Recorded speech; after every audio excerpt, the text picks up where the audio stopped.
banyak, kita mulai aja kali ya. Jadi eh, aku dulu yang bakal ngisi. Jadi kita akan coba ke pencahayaan dulu. Nanti thermalnya sama ada Aris sama atau Putda gitu ya, yang bakal nge-tutorin kalian gitu. Nah, langsung aja. Bentar ya, coba.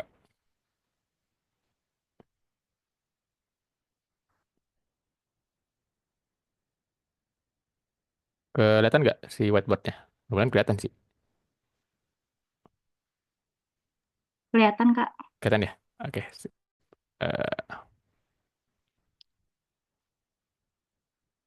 Sorry.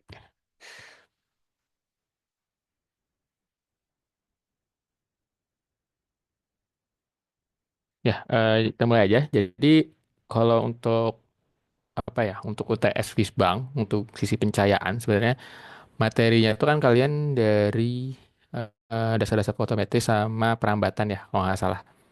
Cuma dua bab kalau nggak salah. Nah, tapi sedikit bocoran gitu ya. Kalau kemarin dari Pak Rizky eh, akan lebih ditekankannya ke dasar-dasar fotometrinya.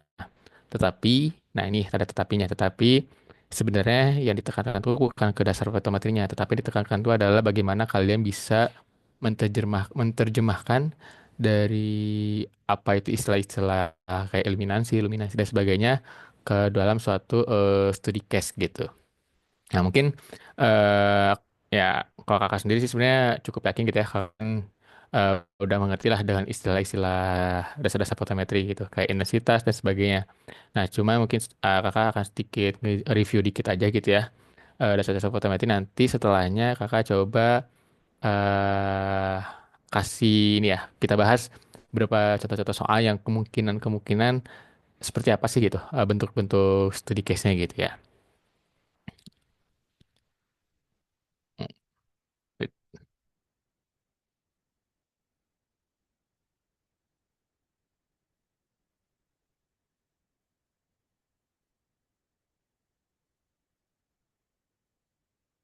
Oke. Jadi dasar-dasar fotometri itu sebenarnya yang paling paling dasarnya gitu ya. Yang paling sering kita mengenal yaitu pertama pasti ada yang namanya istilah yaitu intensitas cahaya. Yes. Nah, biasanya intensitas cahaya ini kita lambangkan dengan sebuah I besar gitu ya. Di mana istilahnya gitu ya. Istilah intensitas cahaya ini adalah suatu laju energi yang dipancarkan pada setiap satuan sudut gitu. Makanya biasanya persamaan matematiknya intensitas itu biasanya adalah turunan dari flux dibagi dengan turunan sudut ruangnya. Biasanya di konotasinya seperti ini gitu. Nah, karena dianggapnya sudut ruang itu adalah luas bola gitu ya, maka luas bola itu kan rumusnya itu adalah A bola gitu ya, yaitu adalah 4pi R kuadrat. Sehingga biasanya intensitas itu bisa kita ganti dari turunan dari sebuah flux terhadap sudut ruang itu menjadi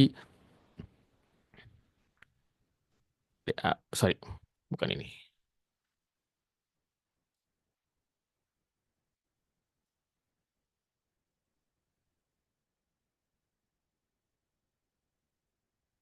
Biasanya kita ubah jadi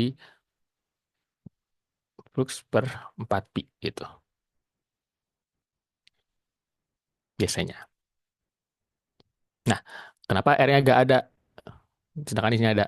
Jadi, si sudut ruang ini, seperti aku bilang gitu ya, dianggapnya karena luasnya luas bola, sebenarnya sudut ruang ini bisa kita ganti jadi eh, s- diversi luas terhadap jari-jarinya gitu. Seperti ya ini A-nya diganti jadi 4 pi R kuadrat, maka nanti kan jadinya R-nya saling coret ya. Makanya sudut akhir, sorry.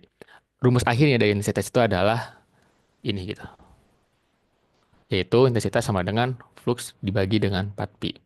Itu karena kita menganggap bahwa ruangan itu adalah dianggapnya seperti bola gitu.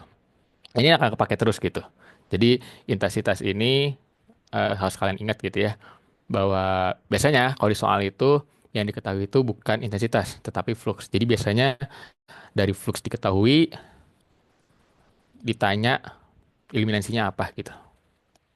Nah, sedangkan eliminasi kan nanti selanjutnya gitu ya. Eliminasi itu kan biasanya parameter inputnya adalah intensitas gitu ya, bukan flux gitu. Nah, ini yang pertama gitu. Jadi yang pertama adalah intensitas cahaya. Bentar lagi, bentar ya.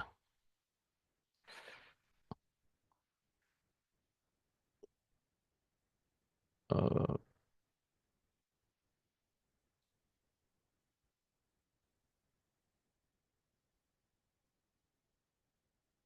Nah, selanjutnya yang kedua yaitu ada yang namanya, sorry,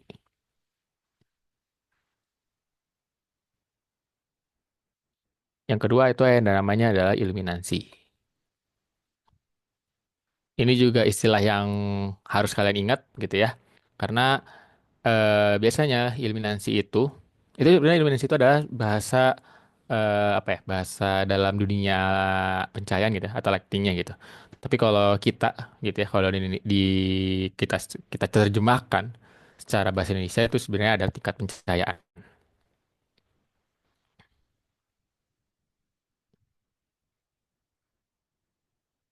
Namanya tingkat pencahayaan, berarti kan secara definisi bahwa iluminasi itu adalah laju energi gitu ya, laju energi yang diterima pada suatu bidang atau pada suatu titik atau pada suatu permukaan gitu ya, pada suatu yang pada setiap luas permukaan gitu. Namanya laju energi gitu ya. Berarti ingatnya gini, kalau sederhananya iluminasi adalah POV-nya adalah kita sebagai penerima gitu. Jadi ada sebuah energi cahaya, nah kita terima tuh energi cahayanya. Nah itu jadi istilahnya iluminasi. Kenapa harus disepertikan seperti itu gitu ya pandangannya? Karena nanti ada istilahnya namanya luminansi. Itu beda lagi.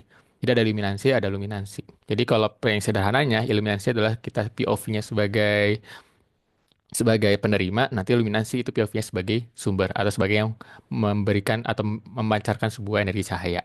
Nah, tapi terkait baik lagi ke konteks yang ini dulu, iluminansi itu biasanya dilambangin oleh gitu ya, dengan satuannya lux gitu. Penulisannya sebenarnya satuannya ini, tapi ada juga yang nulisnya kayak gini. Sama aja sih sebenarnya gitu. Nah, baik lagi definisinya iluminasi itu adalah sebuah energi energi cahaya sorry lajunya energi cahaya yang diterima pada suatu permukaan, di mana rumus dasarnya bahwa ini tuh adalah d flux per dA gitu. Jadi satuannya adalah sebenarnya lumen per meter kuadrat gitu. Nah, kalau disingkatnya jadinya lux. Biasanya kayak gitu. Tapi jarang kita akan menggunakan rumus ini gitu. Karena eh, biasanya yang kita sering gunakan adalah pakai menggunakan intensitas gitu. Nah, biasanya kayak gini. I dibagi R kuadrat gitu. Seperti itu. Nah, ini yang harus kalian ingat, iluminasi. Yang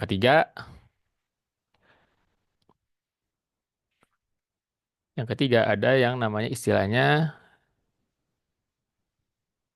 luminansi, yaitu L. Nah, luminansi, baik lagi, POV-nya sekarang sebagai sumbernya. Tetapi kalau istilah luminansi itu sebenarnya secara apa ya? Secara definisi dia itu adalah energi cahaya yang dipancarkan gitu ya, atau intensitas cahaya dari suatu permukaan. Nah, permukaannya itu bisa sumber, bisa non sumber. Jadi jangan menganggap bahwa luminansi itu berasal dari sebuah lampu yang bercahaya gitu. Enggak juga. Karena sesuatu material non sumber ya. Material kan sebenarnya non sumber ya, contohnya gitu ya. Nah, materialnya kan sebenarnya non sumber, tapi dia juga bisa memancarkan luminansi. Syaratnya apa? Syaratnya jika dia mempunyai reflektif. Sorry.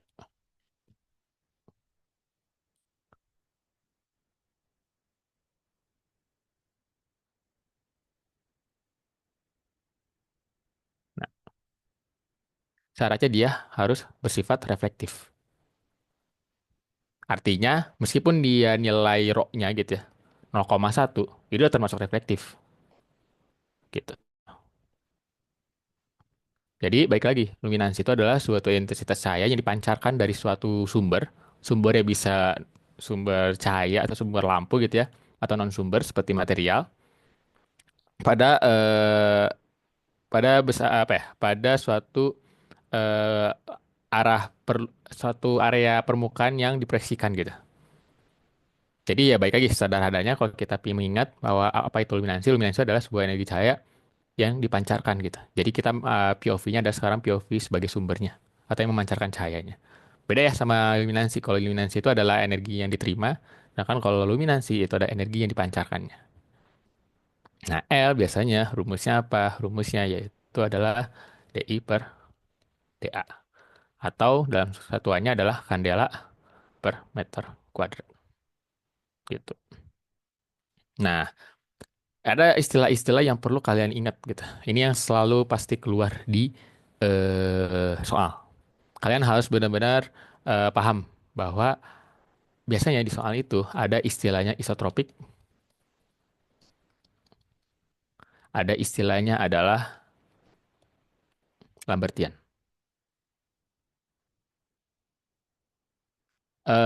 Aku spill dikit, keduanya menghasilkan luminansi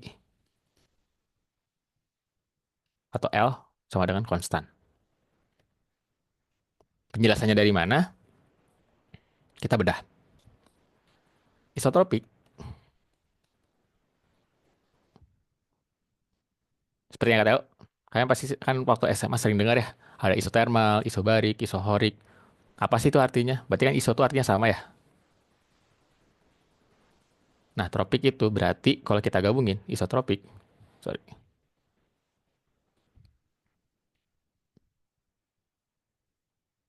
isotropik berarti intensitasnya adalah konstan. Nah, kalau intensitasnya konstan, artinya luminansi kenapa bisa konstan? Kita lihat aja. Luminansi itu kan adalah DI per DA ya.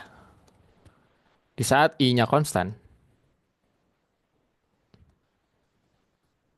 maka mau sudut kita ubah kemana, mau kita geser ke sudut berapapun, maka I gamma, I gamma itu adalah I 0 kali cos gamma gitu ya. Jadi istilahnya itu adalah intensitas suatu sumber itu akan berubah seiring dengan eh, seiring dengan bertambahnya besarnya sudutnya gitu.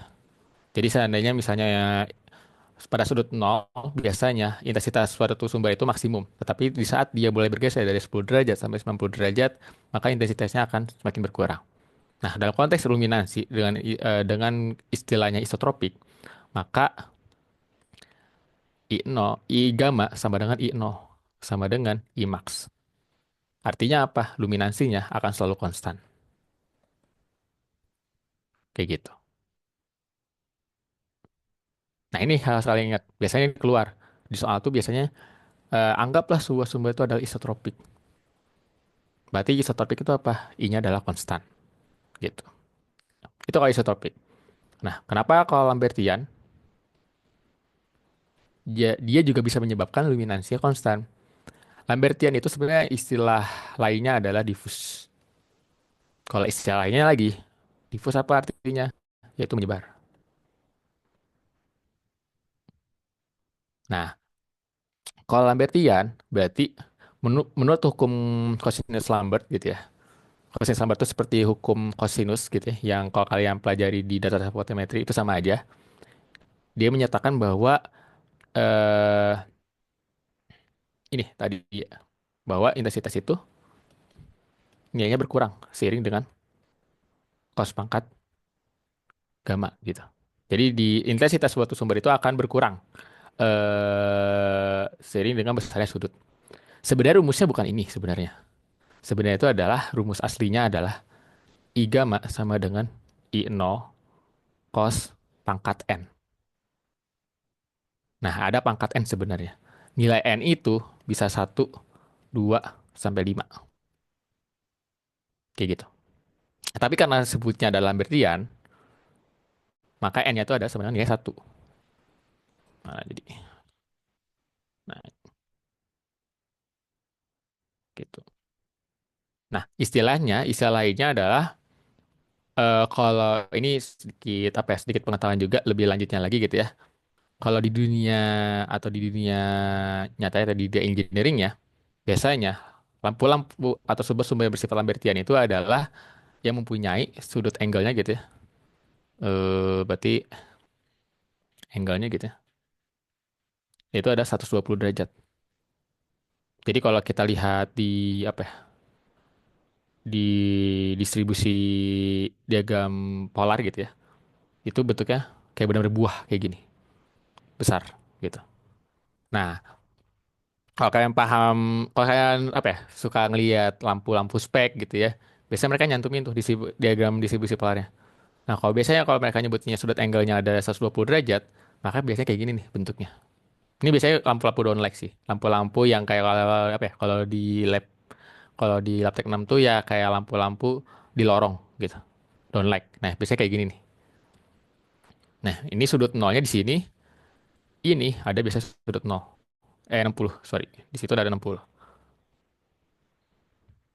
Maka kalau paling apa ya, paling mudah diingatnya adalah Lambertian, artinya berarti biasanya intensitas pada sudut 60 derajat itu biasanya setengah setengah dari intensitas maksimumnya gitu.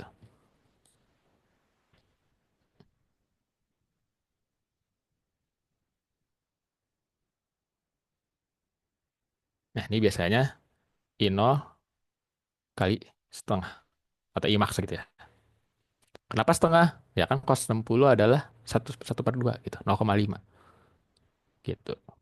Jadi biasanya I 60 derajat biasanya adalah setengah kali max. Itu biasa itu sedikit intermezzonya gitu ya. Sedikit pengetahuan yang lebih lanjutan lagi gitu tentang arti Lambertian. Cuma kalau balik lagi ke konteks, kenapa Lambertian bisa menyebabkan luminansinya adalah bernilai konstan? Baik lagi, L itu akan adalah DI per DA. Intensitas berkurang seiring bertambahnya sudut. Berarti I nol gitu ya, dikalikan cos gamma sebenarnya. Nah, luasnya pun karena tadi ada kata istilah proyeksi, maka luasnya pun diproyeksi gitu. Jadi luasnya itu sebenarnya ada proyeksinya dengan dikalikan nilai cosnya juga sudutnya. Artinya kalau udah seperti ini kan cos gamanya kan sama-sama ya nilainya. Berarti bisa kita coret dong. Artinya nilai akhirnya bahwa luminansi itu adalah G0 juga dibagi A. Makanya sama dengan konstan.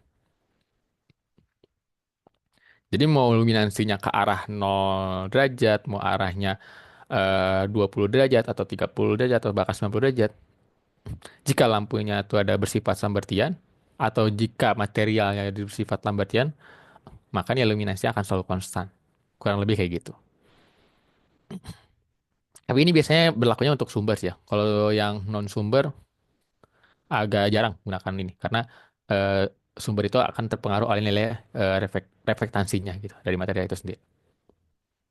Nah, kurang lebih seperti itu tentang si sumber Lambetian atau isotropik. Jadi di soal kalian harus lihat dulu kata kuncinya. Biasanya asumsinya apa nih yang dipakai? Bisa isotropik atau Lambertian. Karena kalau isotropik udah pasti intensitasnya konstan. Tapi kalau Lambertian bukan intensitas yang konstan, tapi luminansinya. Sedangkan isotropik itu karena I-nya konstan, dia menyebabkan luminansinya konstan gitu. Jadi meskipun dua dua hal ini menyebabkan luminansinya konstan, tapi apa ya? Penyebabnya itu berbeda gitu. Dua hal yang berbeda gitu. Gitu. Nah, lanjut istilah hukum. Hukum kosinus sama hukum kuadrat terbalik. Sebenarnya ini udah kalian hafal gitu ya, hukum kosinus ya udah tinggal bahwa eliminasi pada suatu titik itu jika kita ubah apa ya? Jika kita ubah sudutnya, maka perubahannya itu adalah mengikuti hukum kosinusnya. Jadi misalnya eh eliminasi pada suatu titik atau suatu pada sudut tertentu, nilainya itu adalah E maksimum atau E nolnya dikalikan cos alfanya. Itu aja sih sebenarnya. Sedangkan kalau hukum kuadrat terbalik, tahu ya, hukum kuadrat terbalik adalah perbandingan bahwa semakin jauhnya apa ya, semakin besarnya nilai suatu eliminasi itu berbanding terbalik dengan kuadrat jaraknya. Jadi E1 dibandingkan E2 itu sama dengan R2 kuadrat dibanding R1 kuadrat. Ini sebenarnya ya ini istilah umum aja sih. Cuma yang orang-orang sering lupa tuh adalah syarat. Ada syaratnya. Ada syarat khususnya untuk kuadrat ya. Ada syaratnya jika hukum ini bisa digunakan. Ini mungkin tidak terlalu dimention kali ya di PPT. Tapi sebenarnya ini ada satu syarat yang perlu harus kita penuhi dulu. Hukum kuadrat terbalik itu bisa kita gunakan jika nih, jika jarak sumber itu minimal 5 kalinya dimensi sumber itu sendiri. Ini adalah sumber ini ya, jarak sumber dengan pengamat. Artinya apa? Misal, contoh, luas sumber gitu ya.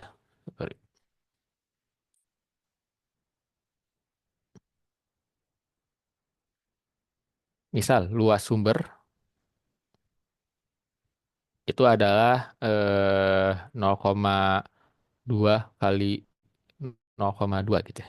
Atau sama dengan 0,04 meter kuadrat.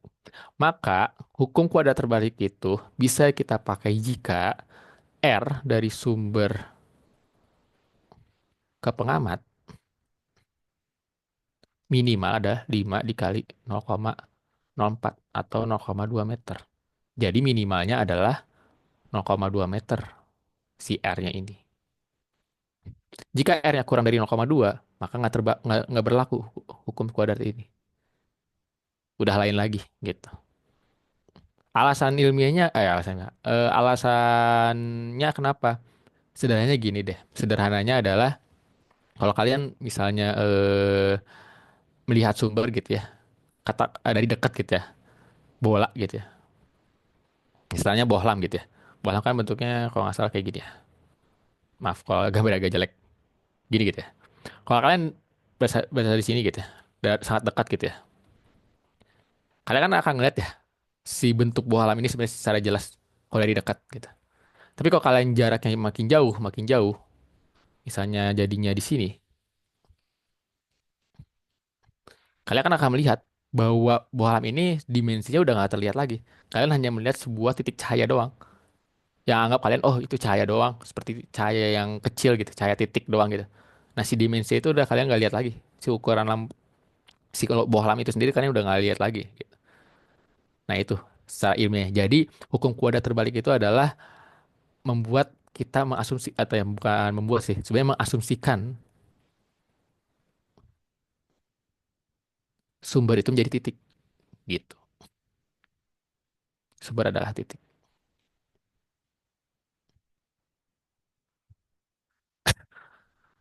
Jadi kalau misalnya sumbernya adalah panel gitu ya, panel seperti ini gitu ya, kan ada tuh lampu juga yang bentuknya panel. Nah kalau jaraknya jauh dari kita, kita akan melihat sumber yang panel ini menjadi seperti titik gitu. Nah itulah fungsi dari hukum kuadratnya itu. Sebenarnya itu fungsinya. Nah mungkin itu aja sih sedikit reviewnya. Mungkin langsung aja gitu ya ke contoh latihan soal. Ini aku coba latihan ambil soalnya dari yang UTS tahun 2024 atau apakah kalian punya juga ya soalnya? Contoh soalnya. Ada yang punya juga gak? Atau belum ada yang lihat?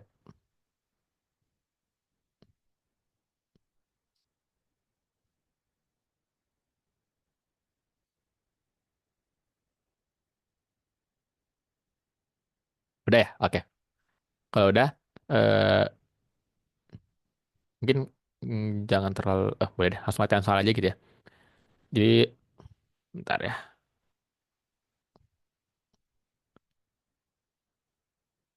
Oke, ini kita ke contoh soal gitu ya.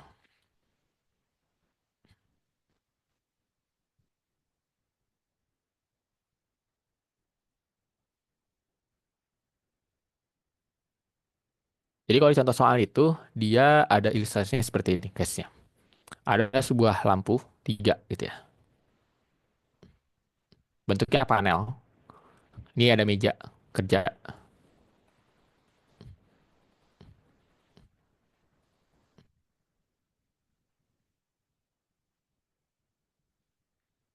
Nah, jaraknya dari lampu ke lantai itu adalah 3 meter.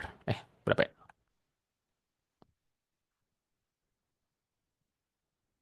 Oh, sorry. Jaraknya ada 3,5 meter. Ukuran mejanya adalah 0,8 meter kalau nggak salah ya.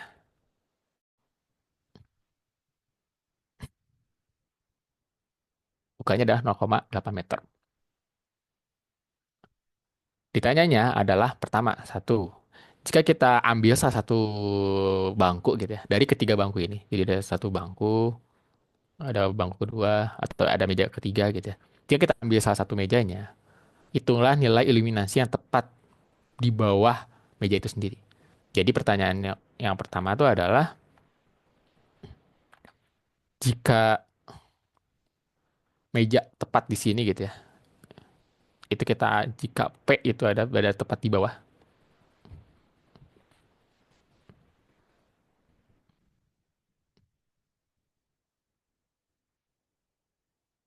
di bawah gitu ya, di bawah meja.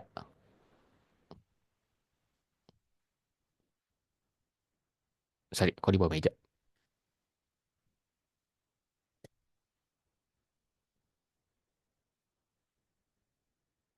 Di bawah sumber, maka hitunglah nilai EP-nya berapa. Itu yang pertama. Yang kedua adalah jika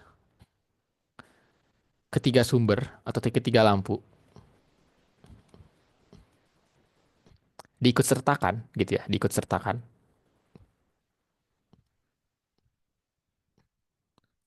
maka EP-nya yang baru berapa gitu. Aku pakai EP accent gitu. Jadi awalnya cuma satu meja satu lampu doang tepat di bawahnya. Yang kedua pertanyaannya adalah bagaimana jika lampunya yang kiri kanan itu ikut disertakan. Logika sederhananya ya. Sebelum kalian menjawab dengan cara teknis gitu ya, cari. Namanya eliminasi kan semakin besar kalau semakin banyak sumbernya. Ya gak? Ya kan? Artinya nilai eliminasi pada poin B itu akan lebih besar daripada eliminasi pada poin A gitu. Ya dong. Sederhananya gitu. Jadi kalau kalian nanti jawab misalnya contohnya kayak gini gitu ya. Terus yang dapatnya loh kok yang poin B nilai eliminasinya lebih rendah daripada eliminasi yang di poin A. Itu pasti salah gitu. Itu pasti harus dikoreksi gitu dari kalian. Pasti ada cara yang salah, ada angka yang kalian salah masukin atau gimana itu nggak tahu gitu. Tapi yang pasti dari kedua nih ya, dari kedua pertanyaan ini secara logika awalnya gitu udah kelihatan bahwa pasti oh nilai eliminasi pada poin B akan lebih besar daripada eliminasi di poin A gitu. Cuma gimana gimana cara menjawabnya, pakai caranya yaitu itu yang harus kalian masukkan juga gitu, harus kalian berikan gitu. Nah, pertanyaan ketiga adalah ini akan nyambung ke materi yang ke selanjutnya itu tentang reflektif. Jadi ditanyanya adalah berdasarkan pada poin B gitu ya. Jika reflektif materialnya atau simbol rho gitu ya. Reflektif bisa kita simbolkan dengan rho itu adalah 0,5, maka ditanya berapakah nilai eksitansi pantul. Eksitansi pantul itu adalah simbolnya M. Satuannya sama yaitu sebenarnya lux. Bukan lux sih. Kalau lux itu untuk buat eliminasi doang. Sorry. Satuannya tuh bukan lux tapi satuannya seperti lux. Maksudnya adalah satuannya itu adalah lumen per meter kuadrat. Kan kalau eliminasi kan lux ya. reduksi kan sebenarnya ini juga ya, si apa, lumen per meter kuadrat. Tapi biasanya kalau ditulisnya kayak gini, lumen per meter kuadrat itu untuk eksitansi gitu. Nah, ini berapa nilainya gitu. Nah, cara menjawabnya, mari kita bedah satu-satu. Poin A, ada meja,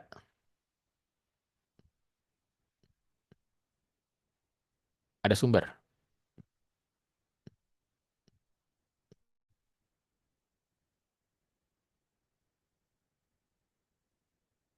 Nah, sorry. Kalau kalian baca ini ya, baca soalnya, ada kata kuncinya tadi. Sorry, aku lupa nulis kata kuncinya. Kata kuncinya adalah sumber dianggap Lambertian,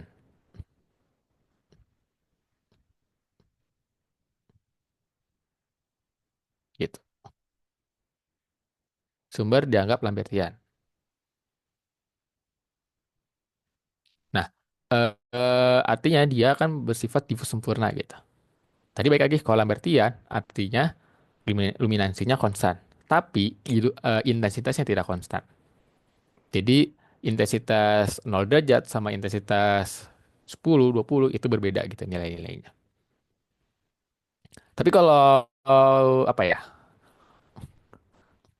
Kalau udah dianggap seperti ini, artinya ya udah berarti udah fix nih. I-nya itu adalah atau I gamanya I0 kali cos pangkat N gamma. Ya karena N-nya sama dengan satu, maka I gamma sama dengan I0 kali cos, sorry, cos gamanya aja. Udah cukup sampai sini aja. Gitu. Ini dari kata-kata kata kunci adalah Lambertian. Nah, berarti kalau dari poin A tadi, kita kan lihat bahwa ukuran meja dari sini itu adalah 0,8 meter, sedangkan dari lantai ke lampu, gitu ya, lantai ke lampu itu adalah 3,5. Artinya, kalau kita bikin lagi ilustrasinya gitu ya, ini adalah sumber, ini adalah objek atau P, maka ini tuh adalah 2,7 meter. Benar ya?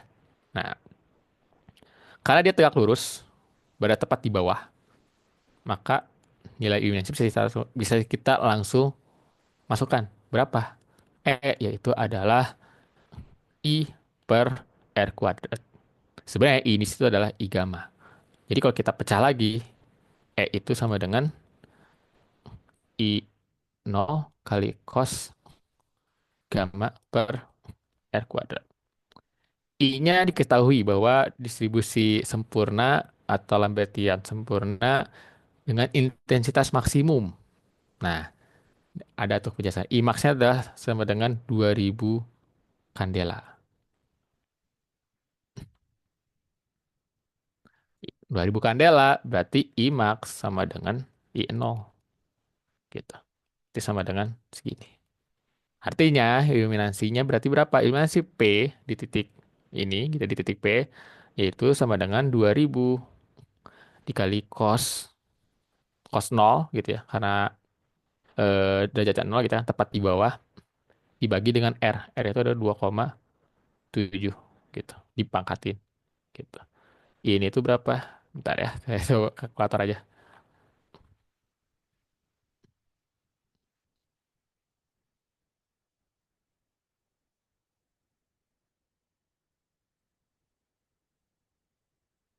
Nah, jawabannya adalah 274,3 lux gitu. Oh ya, saran kalau kalian setiap kali ada jawaban akhir gitu ya, tolong dikotakin gitu ya, atau nggak digaris bawahin. Karena itu biar memudahkan para asisten meriksa gitu. Karena suka pusing, udah mah caranya mungkin agak panjang, kita baca-baca, ini mana nih jawaban yang benarnya, jawaban akhirnya lebih tepatnya gitu. Kita kadang-kadang suka pusing gitu, nyari jawaban akhir itu yang kalian tulis itu yang mana. Nah, Saran untuk nanti ada Kamis ujian, kalian setiap jawaban akhirnya itu di garis bawahin gitu ya. Selain ada caranya yang kalian tulis, ada jawabannya akhir itu yang kalian coba apa ya, cukup sekalian highlight gitu lah. Entah itu mau dikotakin boleh atau di garis bawahin itu boleh, terserah. Itu aja sih. Nah, seperti itu. Jadi ini poin A. Jadi bahwa iluminasi pada titik meja gitu, yang tepat berada di meja, yang tepat di bawah lampu, di bawah sumber, akibat dari satu sumber doang gitu ya, yaitu ada 274,3 lux. Seperti itu. Sampai sini dulu deh. Ada pertanyaan nggak?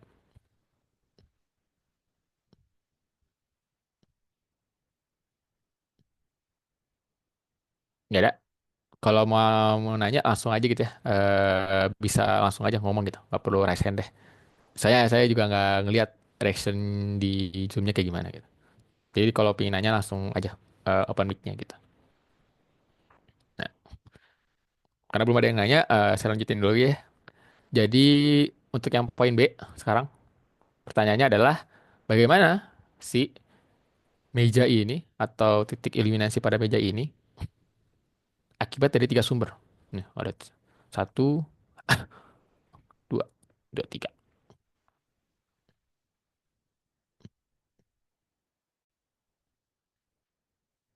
Di soal, di keterangannya, jarak antar sumber itu adalah 1,8 meter. Nah, pertanyaannya, berapa nilai EP di sini? Jawab, cara jawabnya, udah pasti jawabannya itu adalah lebih dari 243, yang tadi dong, logikanya gitu ya. Karena sekarang udah ada nambah lagi nih sumbernya gitu. Tapi pertanyaannya berapa? Nah, yang ini kita diemin dulu tadi. Ini kan udah ketemu ya 243. Sisanya kan kita pingin tahu cari nilai iluminasi di sini sama iluminasi di sini. Itu berapa? Nah, karena posisinya adalah simetris, kiri kanan gitu ya, sama-sama jauh di 1,8, maka kita cukup ambil tinjauan satu sumber aja. Entah itu kiri, entah itu kanan, bebas. Selanjutnya adalah kalian bikin dimensi tiganya. Ini yang perlu kalian latih terus menerus gitu. Yang harus kalian ulang terus ulang. Meskipun kalian udah mengerti tentang istilah iluminasi, iluminasi dan sebagainya, tapi kok kalian nggak pernah latihan soal atau kalian nggak pernah mencoba untuk apa ya, lihat soal seperti apa, itu akan susah. Kenapa? Karena di pencahayaan itu dimensi tiga itu sangat terpakai. Yes.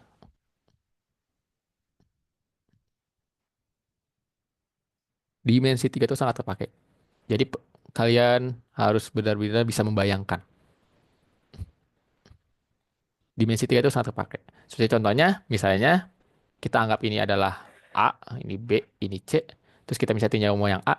Berarti untuk yang titik A ini, kita bikin segitiganya. Ini adalah P, ini adalah sumber di sini. Kita bikin, ini sumber di sini. A sumbernya adalah ke sini. Tetapi sebagai penerima kita punya garis normal yang namanya N, garis normal, gitu ya.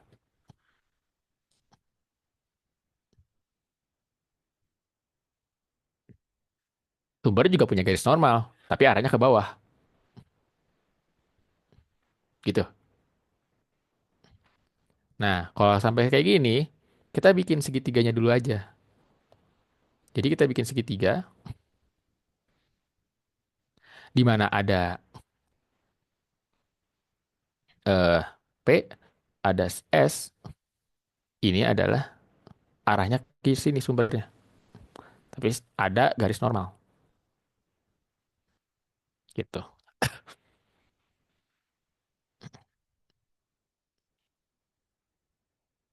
Nah, pertanyaannya, kita harus tentuin mana sudut gamma, mana sudut alfa. Ingat nih istilahnya, sudut gamma itu adalah sudut yang terbentuk antara garis normal sumber terhadap eh, garis yang sorry, garis yang terbentuk jarak antara sumber dan pengamat. Jadi kalau dalam konteks ini, maka gamanya yang ini.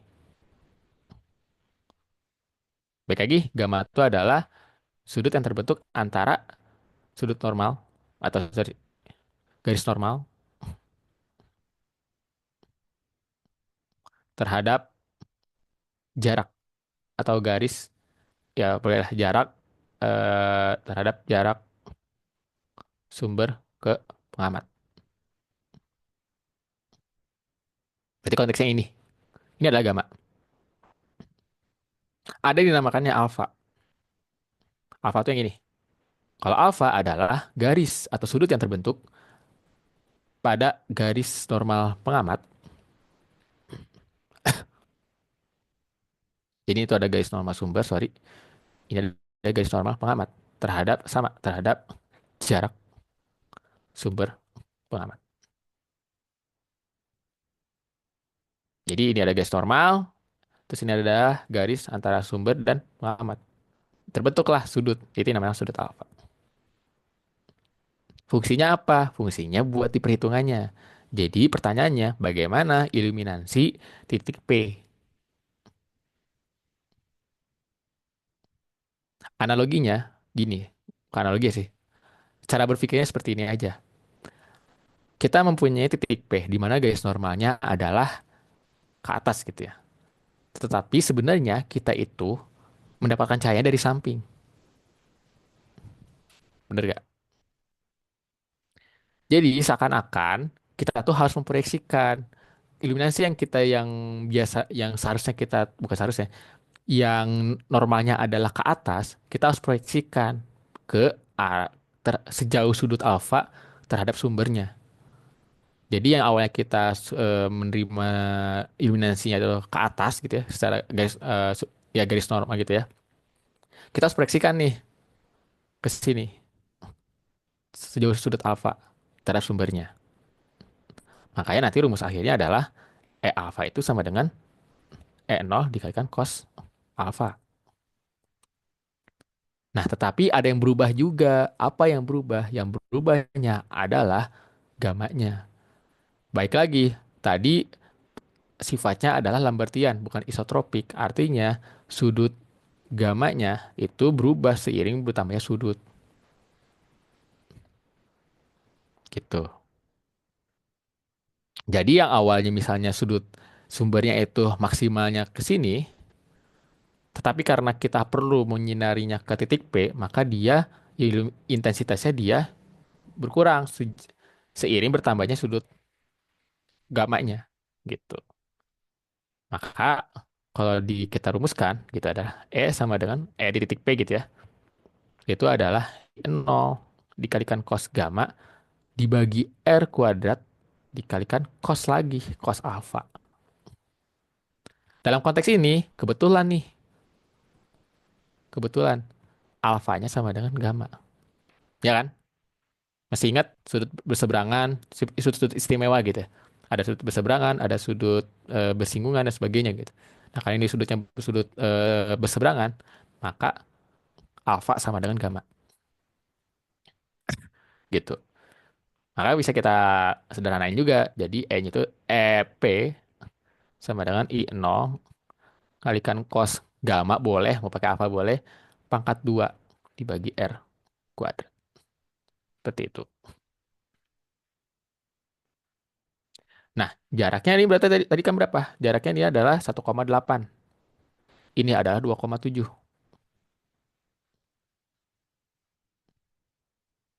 Duh, biar nggak pusing, kita bikin gambar lagi baru deh.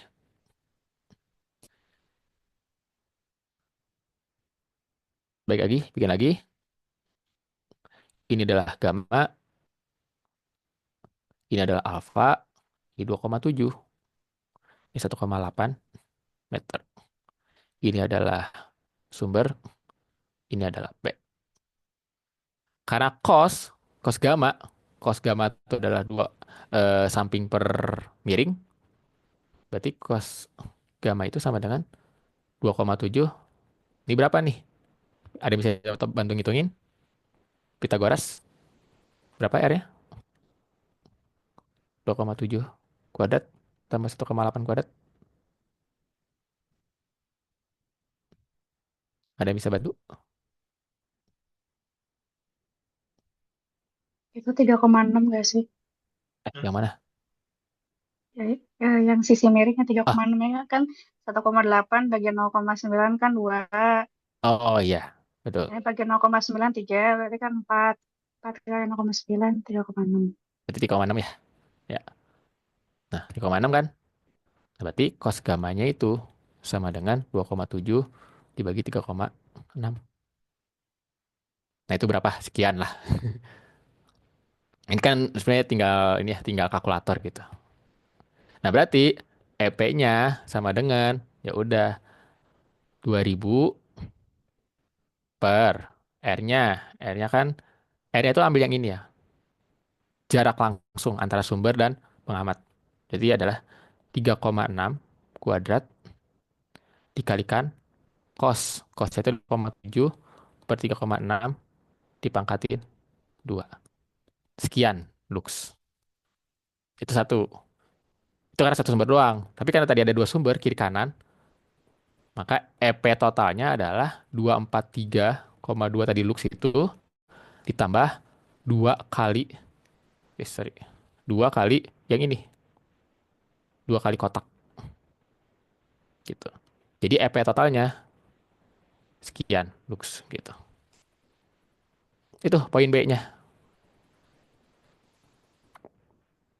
Kelihatan kan tadi logika di awalnya bahwa pasti oh EP yang terbarunya itu udah pasti lebih dari EP yang awal 243. Gak mungkin dia lebih rendah atau gak mungkin dia mungkin sama aja sih. Tapi tergantung dari si jarak ya, jarak antar sumbernya gitu ya. Mungkin kalau sumbernya jaraknya lebih dari 1,8 sejauh berapapun itu bisa mencapai EP-nya sama aja gitu. Artinya tidak ada kontribusi dari sumber kiri kanannya. Tapi karena ini sumbernya cukup dekat 1,8 meter, artinya dia memberikan kontribusi yang cukup besar juga gitu untuk si titik P-nya. Artinya ya baik lagi, nilai iluminasinya akan lebih besar dibandingkan iluminasi yang awalnya. Kayak gitu. Nah, yang titik C-nya, yang poin C ya maksudnya, itu sebenarnya penjelasannya cukup singkat aja sih. Kalian cukup ngerti aja bahwa eh, kalian harus lihat dulu kata kuncinya. Jika materialnya bersifat Lambertian, tadi kan Lambertian itu nggak bukan dari sumber aja ya, tapi dari non sumber pun bisa bersifat Lambertian. Nah, kalau di contoh soal itu sifatnya adalah Lambertian, maka dia si reflektifnya itu dia menyebar, diffus secara sempurna gitu. Nah, ini nilai nilai reflektifnya adalah 0,5. Nah, persamaan matematisnya tinggal bahwa eh, ya luminansi itu adalah karena ada hubungannya dengan luminansi ya. Jadi luminansi itu adalah E atau luminansi dikalikan rho dibagi dengan pi gitu. Nah, jadi eh, eksistensinya itu adalah tinggal ini rumusnya gitu. Bahwa kalian tinggal masukin nilai E dikalikan rho dibagi pi. Itu adalah nilai M. Nah, berarti dari EP yang total ini, si kotak ini dikalikan rho dibagi dengan pi. Dah, itu doang sih rumusnya. Maka sekian lumen per meter kuadrat. Itu poin C-nya. Gitu. Mungkin sampai ini dulu. Ada yang mau bertanya?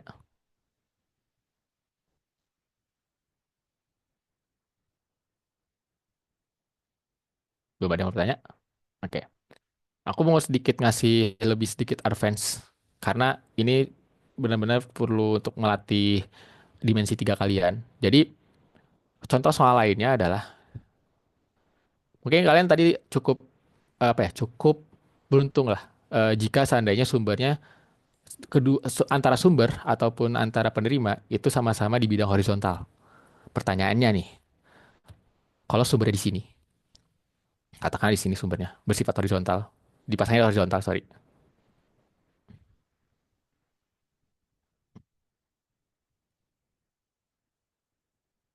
Is-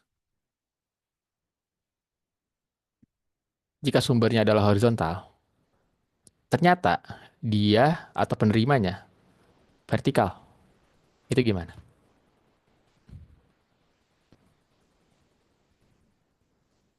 Sebenarnya konsepnya sama. Kita bikin segitiga aja.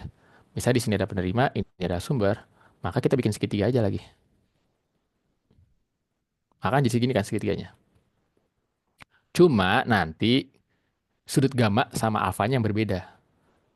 Jadi konsepsi alfa dan sama dengan gamma ini tidak akan berlaku lagi. Kenapa? Lihat, gamma ini tadi baik lagi, gamma itu adalah sudut yang terbentuk antara garis sumber jarak antara sumber dengan pengamat terhadap garis normalnya yang ke bawah gitu. Berarti kan di sini ya. Ini adalah gamma. Sedangkan kalau alfanya itu bukan lagi di sini, bukan ini alfanya, bukan. Tetapi apa? Tetapi yang ini alfanya. Kenapa? Karena garis normalnya ke kiri, ya kan? Garis normal itu ke kiri, bukan lagi ke atas, bukan lagi ke atas. Baik lagi ya, definisi garis normal itu apa? Kalian udah pernah jelasin ya waktu SMA, mungkin kalian pernah dengar gitu, istilah-istilah garis normal, garis berat, dan sebagainya gitu. Nah, kayaknya garis normal itu adalah kayaknya udah ke kiri lagi. Baik lagi, sudut alfa itu adalah sudut yang terbentuk antara jarak pengamat dengan sumber terhadap garis normalnya. Berarti alfa di sini. Kalau kayak gini, udah pasti dong. Alfa sama gamanya udah nggak sama lagi. Ya kan? Nah, artinya nilai iluminansinya pada titik P yaitu adalah I0 dikalikan cos gamma per R kuadrat, yaitu adalah R yang ini dikalikan cos alfa gitu. Beda lagi tuh. Jadi cos alfanya udah tidak sama dengan cos gammanya gitu. Ini salah satu soal lainnya. Jadi iluminansi itu tidak selalu melulu tentang tingkat pencahayaan yang berada di bawah gitu, di bidang horizontal itu tidak selalu. Kadang-kadang titiknya ada di vertikal, di samping, kadang dimanapun bisa aja gitu. Bahkan di atas juga bisa gitu. Sumbernya pun sama, sumbernya juga ini kan kalau sumbernya horizontal. Bagaimana kalau sumbernya sama-sama vertikal gitu? Atau kita balik, sumbernya adalah vertikal, ini adalah sumber, terus P-nya di sini horizontal, kayak gitu. Sama aja konsepnya gitu. Yang penting adalah kalian harus kuatin eh, bagaimana kita bentuk segitiga, membentuk suatu segitiga gitu ya. Dimana kita bisa tentuin mana sudut gamanya, mana sudut alfanya gitu. Dengan kalian bisa seperti itu, insya Allah lah nilai Illuminati itu bisa kalian apa ya, bisa kalian jabarin gitu. Berapa nilainya gitu. Sama kalian udah mengerti konsepnya kayak gini. Nah, ada juga yang mungkin sedikit lebih advance lagi. Misal ini adalah sumber di sini gitu ya. Sorry. Misalnya ada dinding gitu ya. Ini di titik satu, titik dua, titik tiga. Satu, dua, tiga. Sumbernya di sini ya, berarti di sini. Ya, sumbernya di sini deh. Mungkin kalau ditanyanya E1, kayak gini langsung gitu ya. Bisa. Konsepnya adalah sama seperti ini, yang ini. Tapi gimana kalau ditanya E2? Di mana itu udah nggak sejajar, tapi udah mah nggak sejajar, terus dia juga bentuknya vertikal. Itu gimana? Sama. Caranya adalah kan bikin segitiga lagi. Jadi jatuhnya segitiganya kayak gini. Nah, mungkin agak sedikit jelek gambar. Kayak warna lain lah. Nah, bikin segitiganya kayak gini nanti. Gitu. Tetapi, nah ada tetapi lagi. Alfanya bukan yang ini. Kalau kalian pikir ini alfa, bukan. Ini bukan alfanya. Ada segitiga yang kedua. Mungkin gamanya benar ya di sini gamanya. Karena kan yang awalnya arahnya ke sini, dia harusnya jadinya arahnya ke arah ini ya, penerima gitu. Agama ini. Tapi alfanya bukan ini, alfanya. Alfanya kalian bikin segitiga lagi.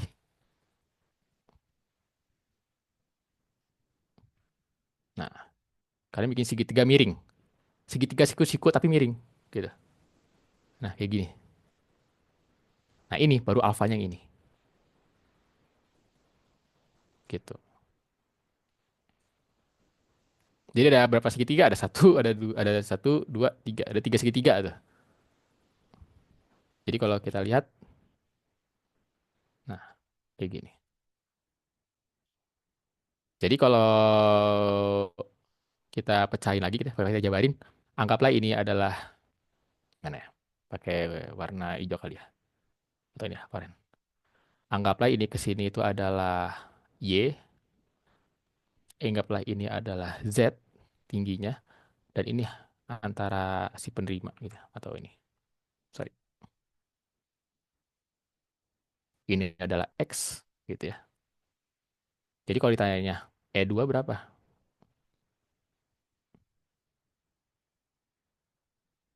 Sorry, lalu ini deh. Eh, inilah ke sini tuh X gitu ya. Nah, ditanya E2-nya berapa?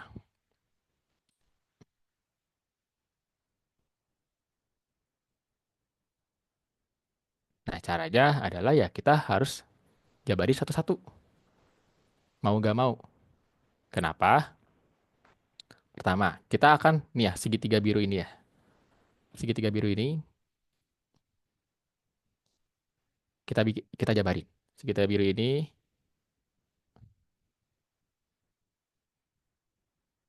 adalah sumber, ini adalah titik dua. Nah, gamanya di sini. Kita butuh cos gamanya. Ketinggiannya oke lah. Ketinggiannya anggaplah Z. Z itu ada 1,5. Tapi pertanyaannya, dari ini ke sini kan kita nggak tahu berapa.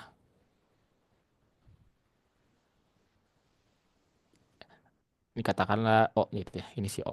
Pusatnya ada di O. Nah, si O kedua ini kita nggak tahu berapa nilainya. Caranya ya pakai segitiga lagi. Ini tuh adalah kan Pitagoras sebenarnya. Pitagoras dari segitiga ini kan. Yang biru sama merah ini. Kalau saya paduin gitu. Artinya Pitagoras dari berapa? Misalnya si X-nya itu, sorry, X-nya itu misalnya adalah 2 meter, Y-nya adalah 2 meter juga. Gitu, gitu ya. Jangan nih, biar simple. Berapa ya? X-nya 3 gitu ya. Y-nya adalah 4, 4 meter gitu. Artinya, berarti kan 0 ke 2 ini adalah Pitagoras dari X, ini ya. Berarti si R ini, atau ya itulah, kita bikin R baru gitu ya, di sini. R itu ada sama dengan akar 3 kuadrat tambah 4 kuadrat. Sama dengan 5. Berarti kan di sininya 5 gitu. Nah, berarti jarak ini ke sini itu berapa? 5 kuadrat. Oh iya,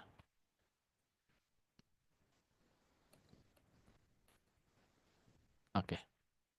Gitu. Jadi, nah ini belum selesai. Ini baru ngomongin tentang cos gamanya aja. Cos alfanya gimana? Cos alfa kita pakai segitiga yang merah. Jadi kalau kita bikin segitiga merah,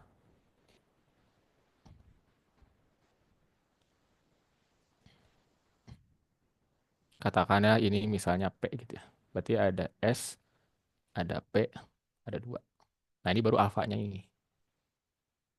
P kedua kan Y. Y-nya itu adalah tadi sama dengan 4 meter. Nah, ininya, S ke P-nya, itu Pitagoras dari si Z ini sama X ini. Jadi, Pitagoras dari eh, 1,5 kuadrat ditambah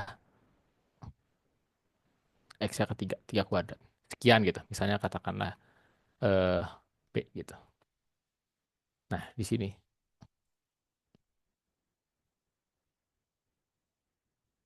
Nah, kalau udah kayak gini, berarti S keduanya gitu. Itu ada Pitagoras dari B kuadrat tambah 4 kuadrat gitu. Nah, cos alfanya berarti 4 dibagi ini. Nah, ini ada cos alfanya. Kalau ini adalah cos gamanya gitu. Beda ya jadinya. Cos alfanya beda, cos cos alfanya beda, cos gamanya juga beda gitu. Artinya baik lagi, nggak selalu melulu cos alfa sama dengan cos gamma gitu. sesuai dengan konteksnya, sesuai dengan konteks soalnya tuh kayak gimana, bentukannya, gitu paling. Itu aja sih kalau contoh terakhir soal ini. Ada yang mau tanya nggak? Maaf juga udah agak lama ya sebelum pindah ke yang bagian thermalnya. Ada yang mau tanyain dulu?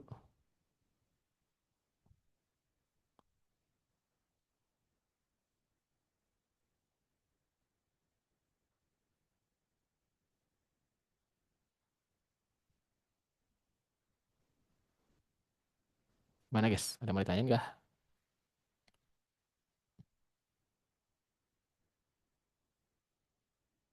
Oke, nggak ada ya. Kalau nggak ada, mungkin mau nggak dilanjut aja sama Aris atau Huda?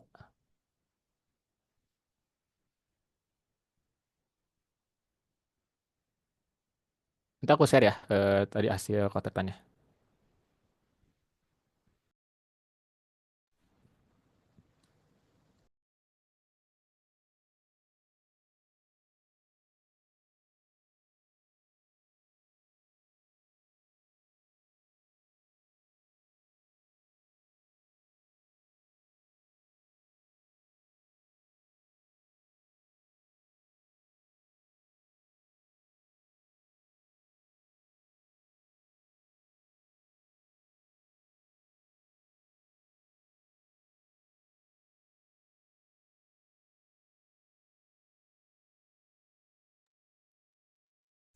Halo, halo, selamat malam semuanya.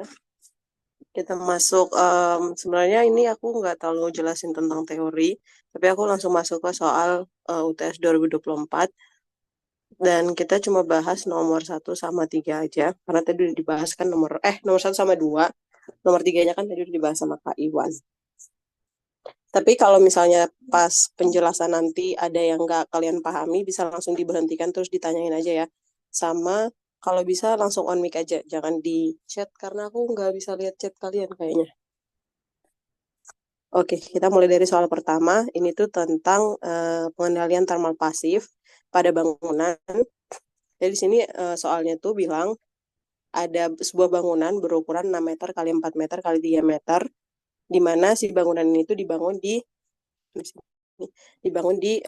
Kota Bandung.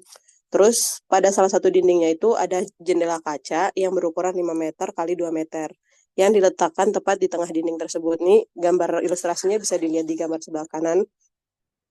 Terus dinding tersebut terbuat dari struktur dindingnya itu terbuat dari bata plester, tebalnya itu 250 mm atau setara dengan 0,25 meter.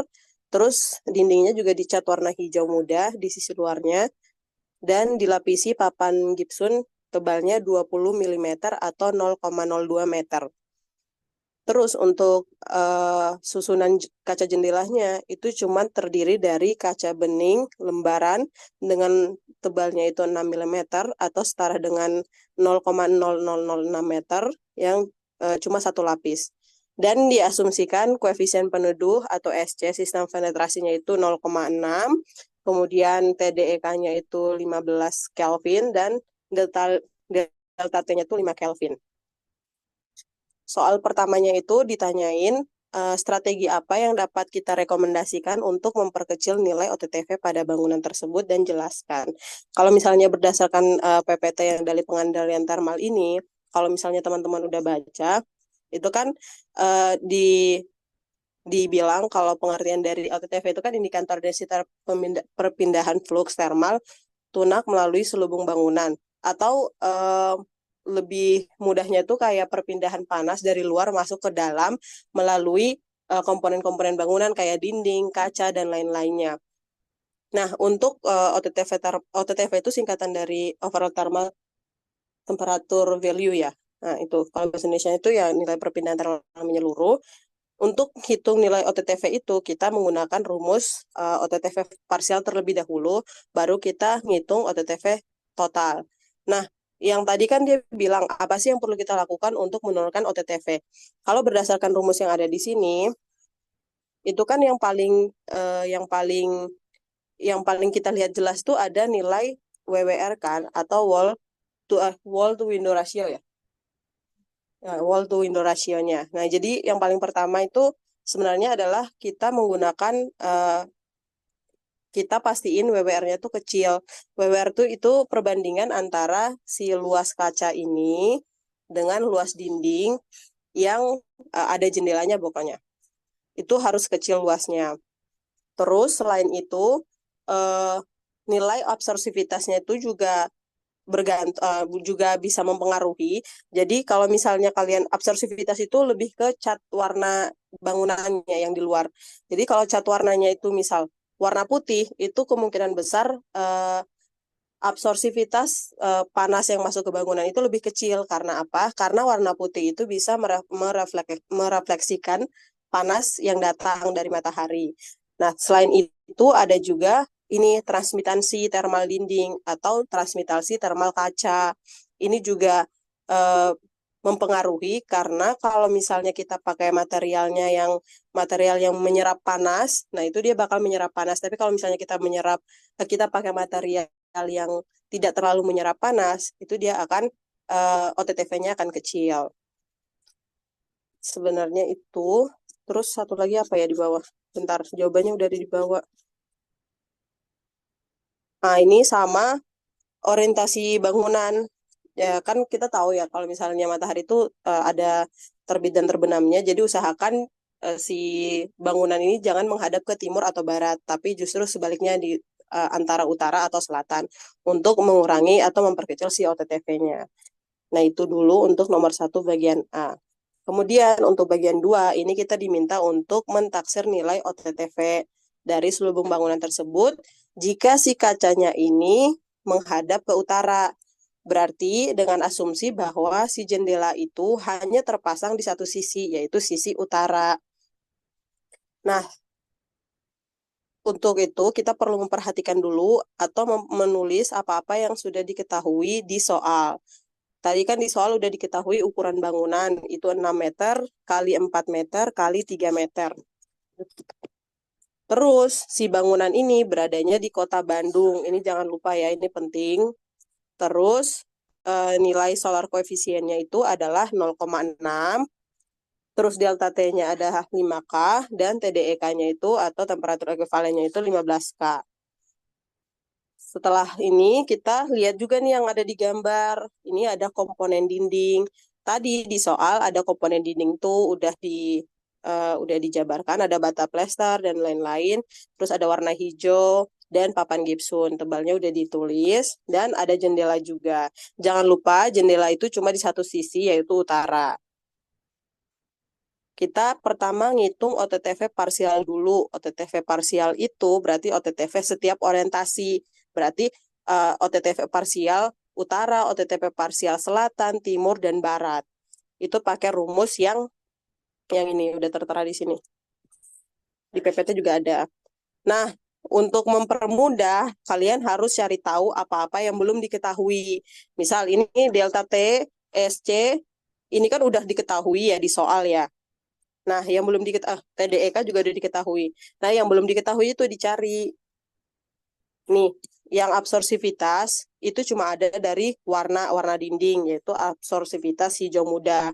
Nah, untuk kalian cari tahu ini, itu tuh biasanya udah ada di soal, bakal dikasih di lembar-lembar paling akhir nih, kayak gini, absorpsivitas warna hijau muda, itu ada 0,47. Tulis 0,47. Kalau aku saraninya kalian semua yang kalian ketahui itu ditulis aja karena biar kalian nggak bingung. Soalnya ini agak nguli sih perhitungannya. Nggak terlalu sulit tapi nguli aja. Jadi ditulis aja semuanya. Nah terus yang belum kita ketahuinya apalagi itu ada transmitasi dari si dindingnya. Kalau misalnya kalian lihat dari PPT yang ini, itu tuh ada rumusnya juga, nggak tahu di mana, nanti dicari aja. Itu rumusnya, transmitasi dindingnya itu 1/R total. Ada juga di SNI, kalian bisa cari. 1/R total. Nah, R totalnya itu didapat dari mana? R totalnya itu dari tebal si si materialnya dibagi dengan konduktivitas materialnya. Nah, ini juga ada nih di tabel, bakal dikasih nanti di ujian nanti ada di belakang soal-soalnya.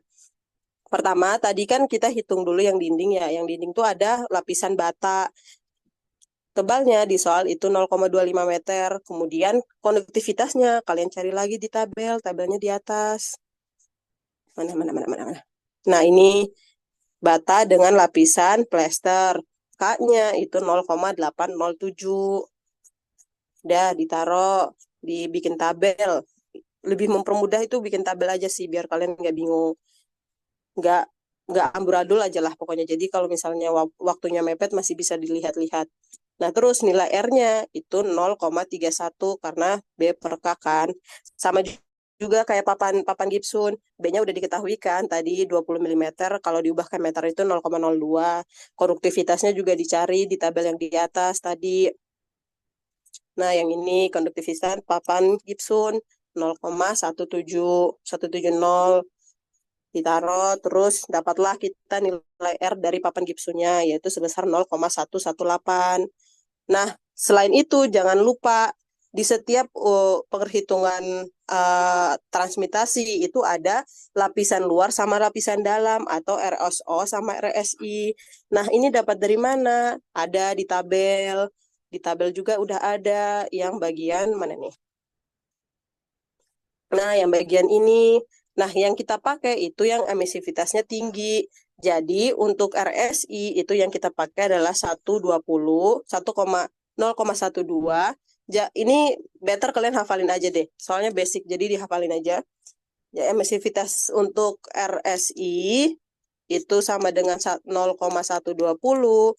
Sementara untuk emisivitas RSO itu kita yang tinggi adalah sebesar 0,044. Ini dihafalin ya. Terus udah tuh, dapatlah kita R total dari lapisan-lapisan yang ada di dinding. R total dari lapisan yang ada di dinding tinggal dijumlahkan sebesar 0,591. Berarti bisalah kita hitung ini transmitasi dari dinding, yaitu 1 per R total. Jadinya sebesar 1,691. Udah tuh, itu yang transmitasi dinding. Sekarang apalagi nih yang perlu kita cari? Oh, di sini ada WWR nih. WWR itu window to wall ratio. Rumusnya itu ada di PPT juga. Yang mana? Nah, yang ini. Rumusnya itu AG. Kalau dilihat dari gambar sebelah sini, AG luas dinding itu dikali dengan luas kaca jendela dikali dengan luas dinding ditambah luas kaca dibagi luas kaca ditambah luas dinding. Tapi kalau misalnya dilihat dari gambar di sini kan, penjumlahan dari luas dinding sama luas kaca itu kan sama kayak luas dinding keseluruhan ya, atau sama dengan si panjang dari dinding ini dikali dengan lebar dari dinding. Jadi bisa dikatakan kalau WWR itu akan sama dengan luas dari kaca atau jendela dibagi dengan luas dari si dindingnya gitu. Balik lagi ke soal ini, kita udah tahu rumusnya. Nah, jangan lupa kita masih hitung OTTV parsial, jadi harus hitung WWR di semua orientasi, yaitu utara, selatan, timur, dan barat. Karena tadi di soal, jangan lupa lagi, di soal tadi itu dia cuma minta hitung di jendela yang menghadap ke utara. Jendelanya itu cuma ada di utara. Nah, jadi nilai WWR-nya itu hanya ada di utara karena jendela yang terpasang hanya di sisi utara, sementara sisi-sisi yang lain itu nggak ada, hasilnya 0 karena nggak ada jendela yang terpasang di sana. Nah, ini tuh 0,56 dapat dari mana? Dapat dari luas jendela yang 5 meter kali 2 meter dikali dengan luas dinding 6 meter kali 3 meter. Udah diketahui ya di soal itu. Kemudian itu kan WWR-nya. Sekarang yang perlu diketahui lagi itu ada 1 min WWR yang ini. Itu dihitung juga aja, dibikin tabel, pokoknya mah biar gampang. Udah ini mah tinggal dikurangin aja 1 dikurangi WWR yang ini dapat 0,44. Terus 1 dikurangi 0 dapat 1 dan sebagainya. Udah tuh WWR udah. Sekarang apalagi yang perlu dicari? Ini ada UG. Nah, UG ini sama aja kayak yang tadi UW, cuman bedanya ini adalah lapisan dari kaca. Ini ingat bagian kaca. Nah, UGR total sama aja kayak ini kaca bening. B-nya tadi udah diketahui, K-nya dicari dari tabel. Yang tadi kaca bening, mana kaca? Nih, kaca lembaran. K-nya 1,053. Suara aku kedengaran kan? Kedengaran. Nah, dah nih. Dah, kan kaca bening doang ya lapisannya. Nah, jangan lupa lagi nih, krusial nih. Biasa suka lupa nih, aku juga suka lupa pas di ujian. Nih jangan sampai lupa ya, ada RSO dan RSI. Meski nggak ada di soal, tetap harus ditambahin. Wajib ditambahin. Nggak boleh sampai lupa. Ingat, yang RSO, ambil yang paling tinggi emisivitasnya, yaitu 0,044. Sementara yang RSI itu 0,12. Terus dapatlah kita R totalnya sebesar 0,170. Sehingga bisa kita hitung nilai transmitasi dari kaca yang kita dapat sebesar 5,893. Udah tuh, kita udah dapat semua nih. Oh, satu lagi. Sisa SF. SF itu faktor, apa sih? Solar faktor. Ya, SF. Sekarang SF itu dapat dari mana, Kak? SF itu, ingat tadi ada kita highlight kotanya, Kota Bandung. Dapat di mana kita cari nilainya? Nilainya ada lagi di tabel, bakal dikasih nanti. Nih ada faktor radiasi matahari SF untuk beberapa kota di Indonesia. Ingat tadi di Bandung ya. Nah, karena orientasi yang kita ambil itu cuman utara, timur, selatan, barat, jadi ya ambilnya utara aja, ada 150, timur 164, selatan 113, sama baratnya ada 198. Ditulislah, dibikin lagi kayak bentuk tabel tadi, jangan lupa biar lebih teratur, biar nggak blunder pas akhir-akhir udah mepet. Nah, karena komponen-komponen dari rumus ini kita udah dapat semua, absorpsivitasnya udah, terus transmitasi dinding, WWR, transmitasi kaca, dan SF-nya udah dapat, udah deh kita hitung OTTV parsialnya, pakai rumus yang tadi. Jangan lupa OTTV parsial itu untuk setiap orientasi, untuk utara, timur, selatan, barat. Udah dapatlah ini konduksi untuk dindingnya, kemudian konduksi untuk kacanya, sama radiasi kacanya. Ini jangan bingung ya, ini tuh yang ada di rumus. Dah tuh dapatlah OTTV parsial setiap orientasinya. Nah, untuk OTTV total jangan lupa ini belum OTTV total ya.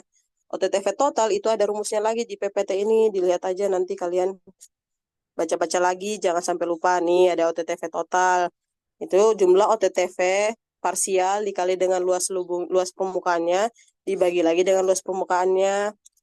Nah, itu ada tuh. Nah, udah tinggal kita kaliin aja kayak gini biar lebih mudah. OTTV dikali dengan luas permukaannya dapat tuh total OTTV yang sudah dikali dengan luas permukaan itu sebesar 1790,6.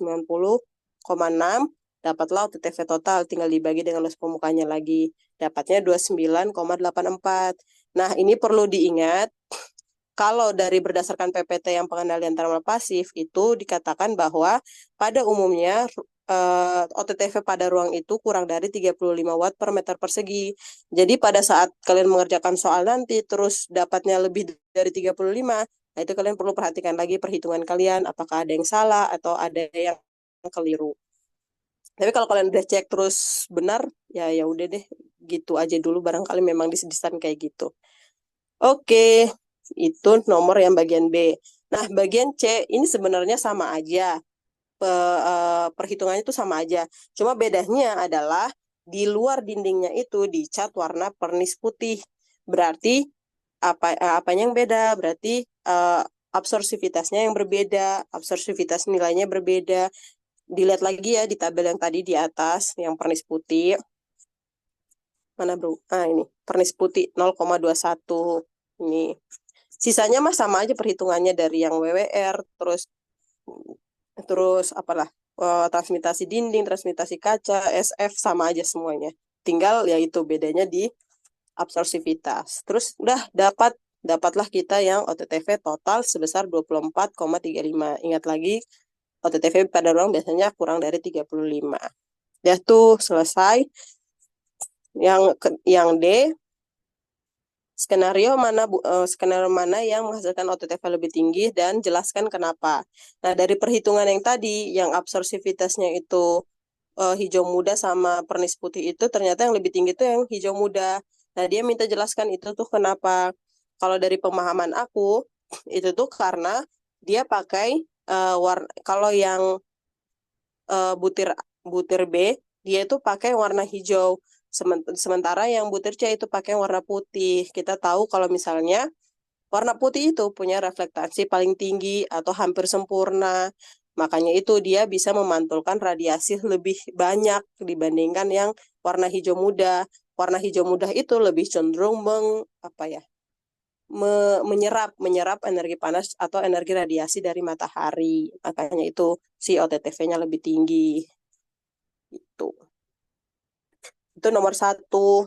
Ada yang mau ditanyain dulu nggak nomor satu? Atau ada yang bingung? Atau aku terlalu cepat bilang aja ya.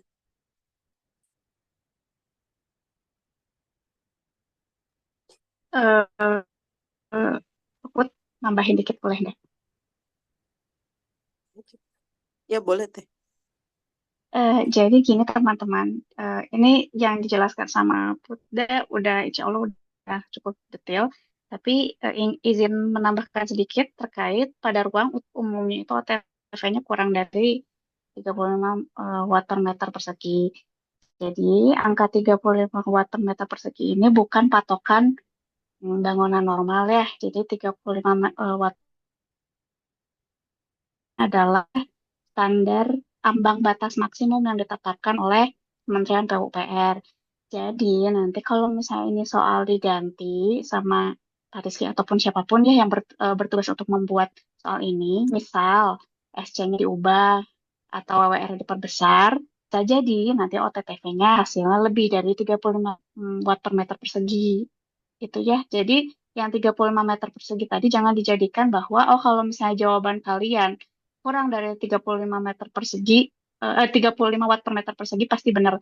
Jadi hanya ini mengkoreksi itu aja sebetulnya. Itu aja sih Put. Thank you. Oke teh, makasih koreksinya. Ya gitu ya teman-teman, diingat lagi.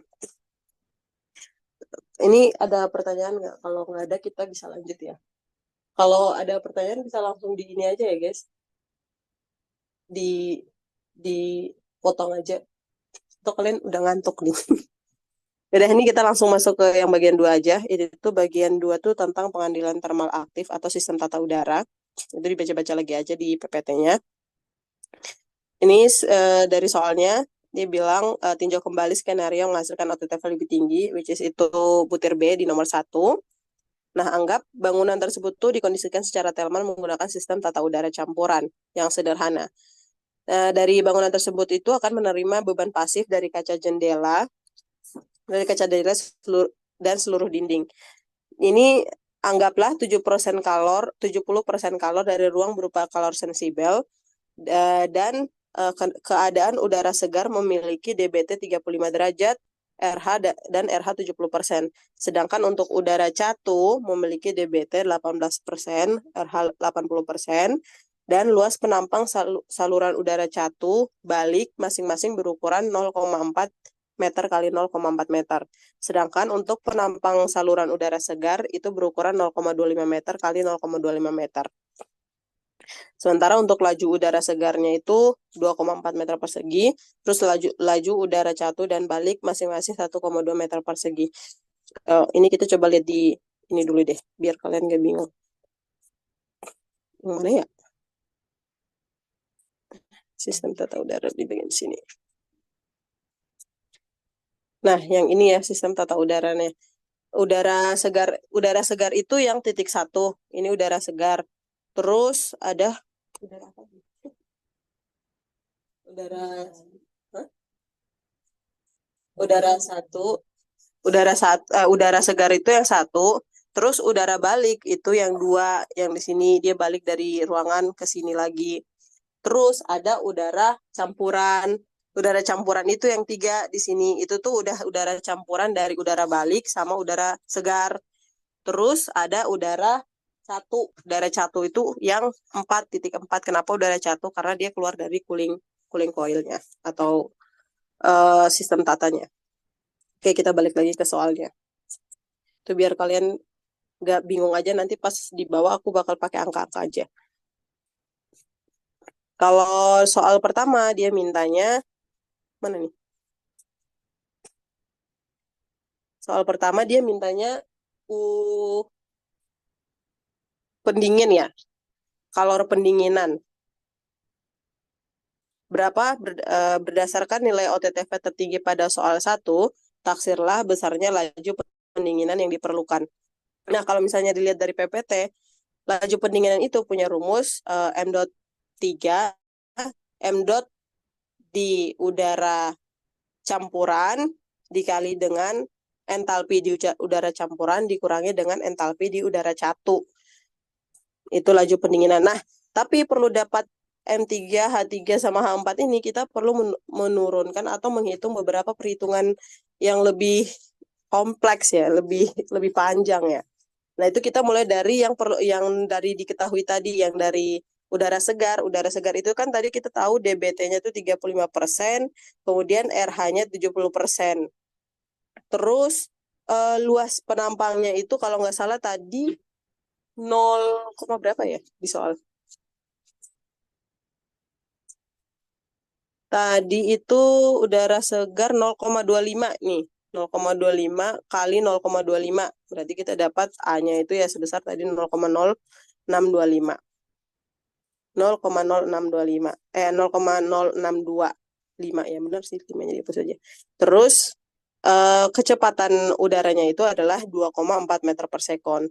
Nah, dari yang kita dapat ini, kita bisa dapat entalpi, terus laju aliran, terus M dot-nya ini, itu dari karta psikometrik. Nah, kita gambar lagi tuh di karta psikometrik. Bentar, nah gini. Nah, ini kita gambar ke sini.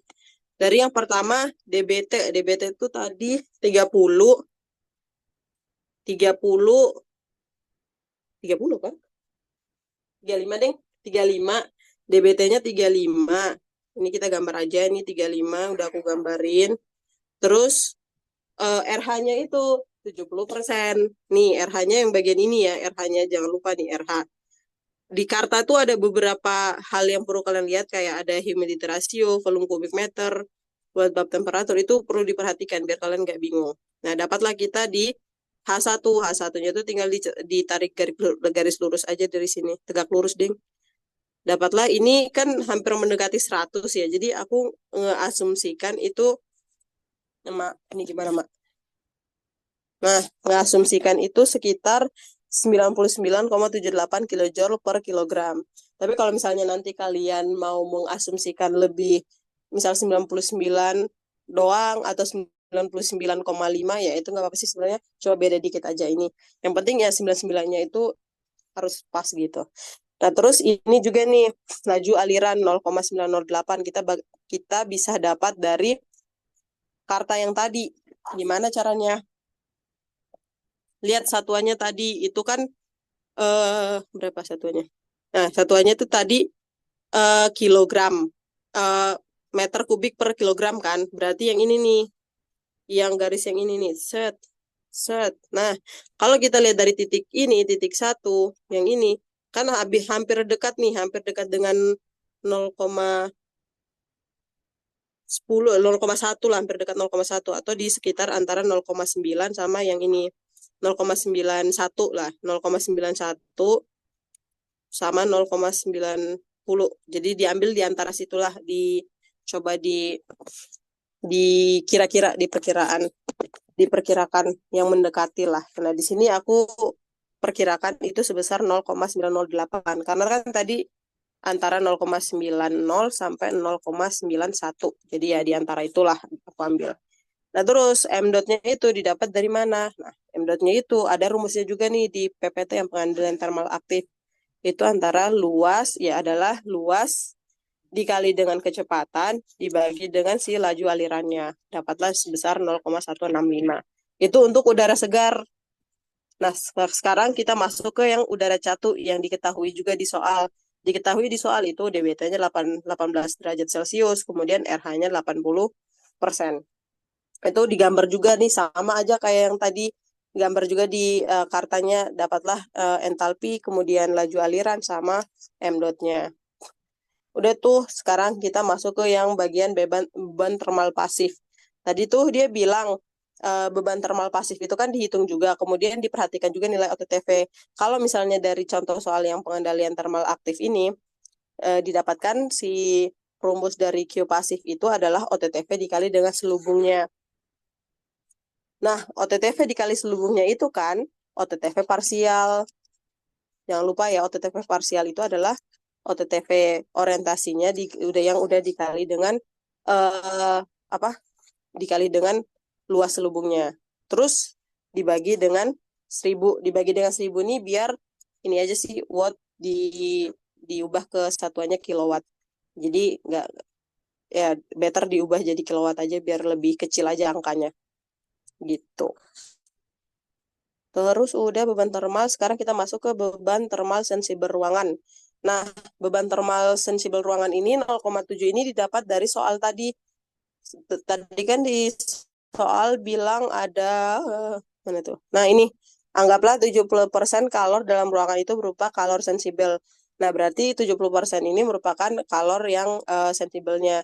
Sisanya atau 30% itu adalah laten ruangannya, kalor latennya. Itu nanti bakal dipakai buat perhitungan yang bawahnya. Nah, udah tuh tinggal dikali dengan Q pasif, dapatlah 1,25 kilowatt. Nah, dari QSR ini yang udah diketahui, kita bisa nyari T2. Nyari T2-nya tuh kayak gimana? Kayak gini. Rumusnya QSR sama dengan M dot kali CP kali T2 min T4. Nah, CP-nya ini adalah, M-nya itu adalah M yang catu, masa catu. Jangan sampai kebalik ya, M-nya mas M catu. Karena yang di sini kan T2 sama T2 min T4 ya. Nah, T2-nya itu kan belum diketahui. Justru itu yang mau dicari. Nah, yang ada tuh cuma T4. Jadi ya udah pakai yang M dot 4. Nah, CP ini nilainya 1, selalu 1. Bukan selalu 1 sih. Cuman ya nilai di sini 1. Terus dikali dengan T2 min 18 derajat. T4 ini tadi udah diketahui 18 derajat. T4 sama dengan dBT4 gitu. Biar gak bingung gitu. Dah, tuh. Ini jangan langsung dipindah ruas ya, tapi dikaliin masuk ke sini dulu, dikali ke sini, ini kali ke sini, dapatlah gini, gini. Nah, udahlah kita dapat T2 sama dengan 23,46 derajat Celcius. Ini derajat Celcius put. Derajat Celcius. Dah, tuh. Nah, udahlah dapat T2 nih. Udah dapat tuh T2. Sekarang kita cari yang beban termal laten ruangan. Beban termal laten ruangan tuh yang tadi aku bilang kan di soal udah ada sensibel ruangan ya. Sensibel ruangan sama laten ruangan penjumlahannya itu harus 100% atau 1. Berarti kalau misalnya sensibelnya udah 70%, berarti sisanya adalah laten ruangan, which is itu 0,3 atau 30%. Udah dikali dengan Q pasif yang tadi kita udah dapat, dapatlah Q laten I-nya ini 0,54 kilowatt. Nah, yang better kalau misalnya yang udah didapat-dapat kayak gini, yang T2, terus yang H kayak gini tuh coba ditandain dulu di yang karta psikometrik tadi, biar kalian gak bingung pas gambar-gambarnya. Terus kita masuk untuk ngitung nyari H2-nya. Nyari H2-nya itu dari yang kilatan ruangan itu. Ya, kilatan ruangan itu rumus lainnya adalah M dot dikali dengan H2 min HLR. Nah, ini kalian perlu perhatikan lagi ya. HLR ini kita dapat dari mana? Nah, kita lihat di sini deh. HLR itu dari sepahamanku, nanti dikoreksi lagi sama Teh Arin atau Kak Iwan. Nah, eh, entalpi laten ruangan itu didapat dari hubungan, bahasanya gimana ya? Hubungan antara T4, T1 sama T2, tapi pokoknya gini, kan ini kan T4 ya, udara catunya tuh tadi berapa? 18 ya. Terus untuk T2-nya itu yang dicari. Enggak deh. T2-nya tadi kita udah dapat sekitar berapa sih tadi? Ya 23,4-an lah. Nah, itu ditarik garis lurusnya ke sini, ke T-nya, terus dari T4 ke T2. Nah, terus tarik deh garis tegak lurus dari yang T2 ini ke sini. Set, gitu. Harus lurus ya, jangan miring-miring. Nah, itu merupakan entalpi laten ruangannya. Makanya di sini kita dapat entalpi laten ruangannya itu sekitar 51 lah. Anggap itu 51. Nah, terus udah tuh dapat entalpi laten ruangannya. Kita dapat, terus bisa kita cari H2-nya. Nah, rumus H2-nya kayak gini. HQ Q laten ruangannya sama dengan M dot. M dot itu masih pakai yang ini ya, masih pakai yang M dot 4 karena tadi kita ngitung T2-nya itu pakai M dot 4, jadi harusnya sama aja. Terus dikali dengan H2 min laten ruangan itu 51. Dapatlah H2-nya sebesar 53,34 kJ per kilogram. Udah dapat H2-nya, sekarang berdasarkan grafik, kalau misalnya kita udah gambar di grafik itu kita bakal dapat ini aliran laju alirannya, terus kecepatan ini sama ini udah diketahui ya di soal untuk yang udara balik. Coba nanti dibaca-baca lagi. Kita cuma bakal dapat ini doang pas di grafik. Kalau kalian udah gambar, nanti pengerjaannya bakal aku kirim. Kalian bisa lihat-lihat lagi. Kalau misalnya ada yang belum paham bisa ditanya lagi. Nah, kalau misalnya udah dapat, bisa deh kita nyari. Ini kan, ditulis put. Nih, laju aliran yang udara balik 2 gitu. Kita bisa cari, bisa dapat M dot-nya. M dot di udara balik itu dengan cara luas dikali dengan kecepatannya dibagi dengan laju alirannya, didapatlah masa dot pada udara balik itu sebesar 0,224 kg per sekon. Nah, terus kita nyari deh H3-nya. Nah, H3-nya itu gimana? Nah, rumusnya gini. M dot 1 kali entalpi 1 kali entalpi 1 ditambah M dot 2 dikali entalpi 2 dibagi M dot 1 tambah M dot 2. Ini rumusnya di mana, Kak? Rumusnya di PPT, dibaca lagi. Dapatlah H3-nya sama dengan 7304. Nah, komponennya tinggal 1 nih. Kan tadi H4-nya udah dapat kan kita. H4-nya udah. H4-nya itu yang ini ya, jangan lupa ini H4. Udah dapat ini. Terus H3-nya udah dapat juga. Bisalah kita cari laju pendinginan yang diperlukan itu sebesar 11,2 kW. Nih rumusnya. Oh iya, M dot 3 itu penjumlahan ya dari M dot 1 sama M dot 2. Jadi bisa langsung dijumlahin aja. Bisa dapatnya M dot 3 itu 0,389 kg per sekon. Udah, aduh, pegel ya.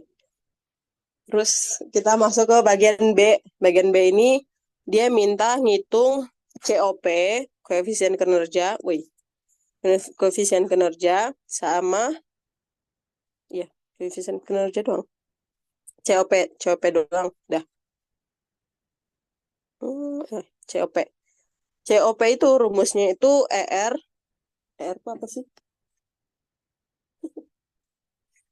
Pokoknya adalah di PPT ER itu apa? Lupa. Oh iya, efek refleksi gitu. Terus dibagi dengan kerja pada kerja terus, atau bisa juga ER itu merupakan koefisien pendinginan dibagi dengan kerja, atau kita tahu koefisien pendinginan itu sama dengan H4 min H3 per dengan H6 min H5. Ini mah udah ada di PPT, coba diperhatikan lagi aja nanti di gambar-gambarnya. Nah, terus di soal itu dia bilang tekanan pada kondenser dan evaporator itu masing-masing sebesar 1 sama 0,2 MPa. Nah, berdasarkan gambar di samping ini, kondensor itu merupakan high pressure, sementara evaporator itu merupakan low pressure.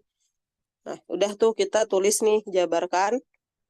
Terus kita gambarkan nih yang 1 MPa sama 0,2 MPa itu di tabel grafik R134. Yang ini. Kelihatan nggak sih di sini? Kelihatan. Kebalik lagi. Udah, gini. Terus ditarik garis lurus saja ke samping kanan yang kayak gini nih. 1, set. 0,2, set. Udah. Itu high pressure sama low pressure-nya. Terus ditandain aja nih. Ada grafiknya nih. 1,2, 1 dan 2 titiknya di sini. Terus 3, 4 dan 5 di sini titiknya. Terus 6 di sini titiknya. Nah, ini kenapa 1 dan 2 terus 4 dan 5? 1 itu sama dengan 2 terus 4 itu sama dengan 5. Karena ini tuh cuman perbedaannya tuh cuma ada di tekanan, tidak mengubah entalpinya berarti. Kalau cuma perubahan tekanan mah. Udah tuh lanjut. Nah, berdasarkan grafik kita udah dapat kan H3-nya berapa, terus H4 dan H5. Ya, ditunjukin dulu atau Put. Nah, nih, lihat nih. Kita lihatlah H3 nih dapat kan di sini. Dari H2 nih kita tarik set. Dari yang low pressure 0,2 tarik dapat set turun sekitar 250 satuan lah. 250 berapa gitu. Nah, terus di sini ada titik 4,5 set tarik turun garisnya ya sekitar 359-an lah. 59-an. 390-an lah ya kita. Aduh, mana balik. Nah, balik lagi ke sini. Ya, ini aku asumsikan H3-nya itu, bukan asumsikan sih. Aku menaksirkan H3 itu sekitar 158 kilojoule per kilogram. Kemudian H4 dan H5-nya itu 390. Jangan lupa ya, ini H4 sama dengan H5 gitu. Sama dengan 390 gitu. Nah, dari situ kita bisa cari yang ER-nya. ER-nya itu rumusnya adalah H4 min H3. Ya, tinggal dikurangi aja dapatnya 232. Dari situ kita bisa cari masa dotnya. Masa dotnya itu rumusnya eh, eh, laju pendinginan dibagi dengan ER-nya. Dapatlah M dot sama dengan 0,048 kg per sekon. Terus estimasi H6 berdasarkan grafik. Nah, estimasi H6 ini, estimasi H6 ini, gimana caranya estimasi H6, Kak? Nah, H6 itu kan kita tahu dia tuh ada di bagian kondensor, tapi yang udah menuju ke arah penguapan lah ya. Jadi harusnya dia udah keluar dari grafik. Nah, itu kita taksir aja, ditarik dari titik 5, dari titik 4 dan 5 ini menuju ke atas. Jangan terlalu jauh juga, tapi jangan terlalu dekat juga. Pokoknya ditaksir sebisa mungkin kayak gini lah udah. Kayak gini gitu. Terus dari situ tinggallah kalian tarik ke bawah, ditaksir dikira-kira lah pokoknya semoga benar aja bismillah gitu. Ketika udah titik ditarik ke bawah dapatlah sekitar 400 berapa nih? 408 440-an lah, 430-an lah. Sekitar itu. Udah terlalu lama nih. Bentar ya. Paham ya teman-teman. Sabar ya. Nah, udah tuh dapat aku tak menaksirkan sekitar 430 kilojoule per kilogram. Dapatlah kita nyari COP-nya. COP-nya di soalnya di rumusnya adalah ER per H6 min H5. ER itu H3 min H4 ya atau H4 min H3 ya. H4 min H3 ding. Nah, itu jangan sampai lupa. Itu ditulis aja di cheat sheet biar nggak lupa. Gitu. Udah lah dapat COP-nya sebesar 5,80. Terus soal terakhir, yey. Soal terakhir itu dia minta taksirlah daya kompresi yang dihasilkan oleh kompresor. Nah, daya kompresi ingat ya, daya kompresi itu ada dotnya. Sementara kalau yang nggak ada dotnya itu kerja kompresi. Jangan sampai ketukar ya daya sama kerja. Nah, W dot itu atau daya kompresi itu rumusnya adalah massa M dot dikali dengan kerja kompresinya. Nah, M dotnya itu kita ngambil dari yang ini. Mana sih? Mana bro? Nah, yang yang tadi kita udah cari. 0,048 terus dikali dengan WKP. WKP itu adalah H6 min H5. Aduh, ditulis Put. 6 H5 gitu. H6 min H5 gitu. Nah, udahlah dapat kita daya kompresinya sebesar 1,94 kW. Udah deh kelar. Ini di bawah tadi udah dijelasin sama Kak Iwan.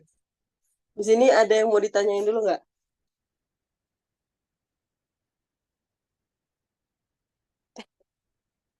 Mute dulu. Ya udah. Eh, Oke, aku mau nambahin sedikit, Put. Mungkin boleh ditunjukin yang diagram Moyenya nggak? Ya, yang tadi kamu bilang dari 4 ke 6 kan kalau nggak salah itu kamu taksir gitu ya. Iya. Nah, itu tuh untuk dari titik 4 atau 5 itu ke 6 itu sebenarnya tuh isentropi. Jadi itu tuh entropinya sama. Nah, itu sebenarnya di diagram itu juga ada nilai entropinya kalau nggak salah yang miring-miring gitu. Berapa sih? Nah, tapi ya itu kalau nggak, nah itu kan ada S sama dengan, nah yang S bukan bukan, nah itu yang di S sama dengan 2,30 kg per kg itu, yang di 500. Ini. Nah, ya, jadi itu tuh yang garis-garis kayak gitu, itu tuh untuk nunjukin si entropinya. Jadi kalau yang di titik 4 sama 5 itu isentropi atau entropinya itu sama sama di titik 6. Jadi kalian cari untuk titik 6 itu dari tekanannya itu yang sama kayak titik 1,2 dan entropinya itu sama kayak titik 4 atau 5. Nah, tapi emang itu agak susah kan ya karena itu emang si garis entropinya juga miring. Jadi ya emang agak dikira-kira. Tapi tolong kalau jawab boleh dituliskan gitu ya bahwa di titik 6 itu diperoleh dari yang entropinya sama dengan di titik 4 atau 5 gitu.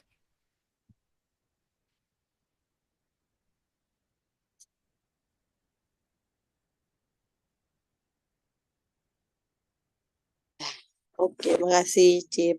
Terima kasih Syifa. Nah, itu penjelasan tambahan lagi dari Syifa. Ini udah aku tulis.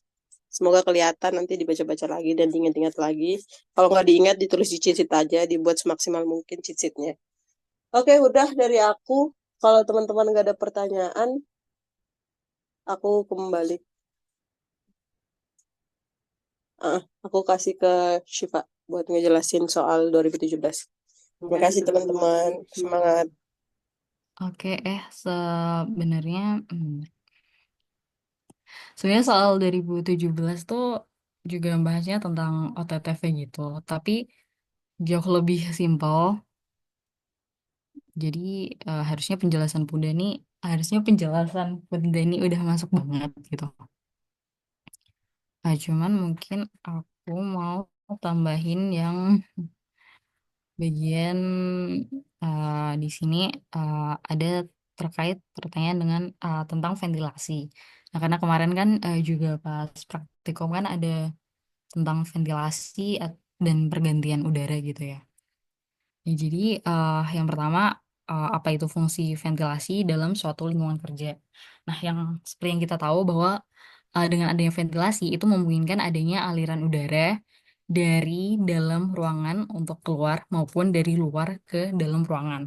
Nah, karena adanya pertukaran udara itu, maka udara yang kotor ataupun udara yang panas, udara yang kotor lah di dalam ruangan itu dapat keluar. Nah, sedangkan udara di luar yang segar itu dapat masuk ke dalam ruangan.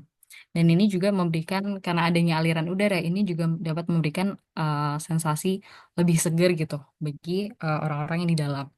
Nah, selain itu, karena udaranya juga terus bersirkulasi, maka itu dapat mengurangi konsentrasi virus ataupun bakteri di dalam ruangan. Kemudian, soal yang B ini itu terkait uh, ACH atau air change per hour. Jadi di soal ini diketahui bahwa uh, dimensi suatu ruangan itu adalah 15 meter kali 10 meter kali 4 meter. Sehingga kita dapatkan volume ruangan tersebut adalah 600 meter kubik. Nah, ruangan ini itu dapat digunakan hingga 100 orang. Nah, adapun menurut SNI itu untuk ketentuan kebutuhan laju udara minimum untuk ruang tersebut adalah 0,3 meter kubik per menit per orangnya. Dan ditanyakan berapa sih ACH minimum yang dibutuhkan. Nah, untuk ACH itu kan kayak pergantian udara dalam satu ruang ya. Nah, jadi ACH itu dapat dihitung atau pergantian udara itu dapat dihitung dengan cara membagi laju udara dibagi dengan volume ruangannya. Nah, ini untuk laju udaranya itu dapat dihitung dari tadi dari si itu kebetulan laju udaranya 0,3 meter kubik per menit per orang karena ada 100 orang kita kalikan 100 orang dan dibagi dengan volume ruangannya 600 meter kubik dan diperoleh 0,05 per menit. Nah, tapi itu kan masih menit. Sementara Aceh itu per jam. Jadi kita ubah jadi jam dan diperoleh 3 per jam.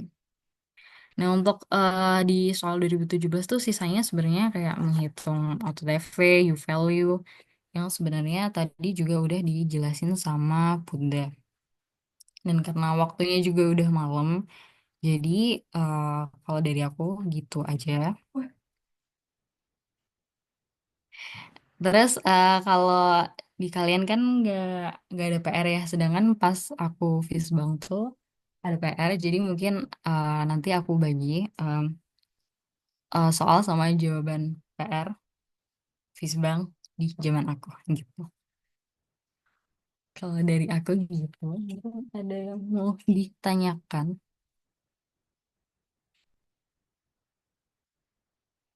Kalau ada pertanyaan juga bisa ditanyakan kepada aku, Bunda, Kak Yuan, Karin, maupun asisten praktikum teman-teman.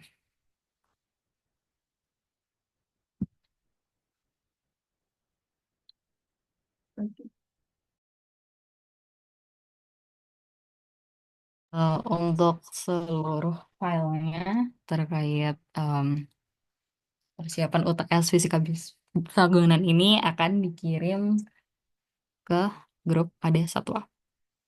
Terima kasih.